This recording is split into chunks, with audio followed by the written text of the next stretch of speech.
১৯৯০ সাল মরুভূমির মাঝখানে এক বিশাল রাজ্য।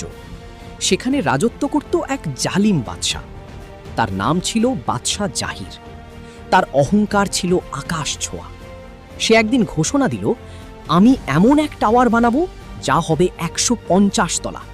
মানুষ আমাকে পৃথিবীর সবচেয়ে শক্তিশালী মনে করবে। রাজ্যের মানুষ ভয় পেয়ে গেল, কিন্তু কেউ কিছু বলার সাহস পেল না। নির্মাণ কাজ শুরু হলো।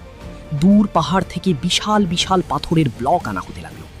চাকা আর দড়ির সাহায্যে একের পর এক ভারী জিনিস উপরে তোলা হচ্ছিল। দিনের পর দিন শ্রমিকরা রোদে পুড়ে কাজ করতে লাগলো। ৩০ তলা, ৫০ তলা, ৭০ তলা। টাওয়ার ধীরে ধীরে আকাশ ছুঁতে লাগলো। বাদশা জাহির উপরে দাঁড়িয়ে গর্ব করে হাসত, বলতো, আমি এখন আকাশের কাছাকাছি পৌঁছে গেছি।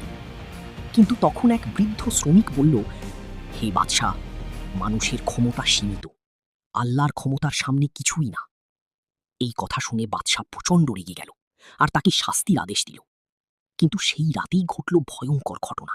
আকাশ কালো মেঘে ঢেকে গেল। প্রচণ্ড ঝড় শুরু হলো। বজ্রপাত আকাশ কাঁপিয়ে দিল। ১৫০ তলা টাওয়ার কাঁপতে শুরু করলো।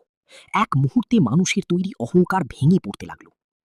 পরদিন সকাল, সবকিছু ধ্বংসস্তূপে পরিণত। বাদশা জাহির চুপ করে দাঁড়িয়ে রইল। তার চোখে ছিল শুধু ভয় আর অনুশোচনা। সে বুঝে গেল, মানুষ যতই বড় হোক, আল্লাহর ইচ্ছার সামনে সে কিছুই না।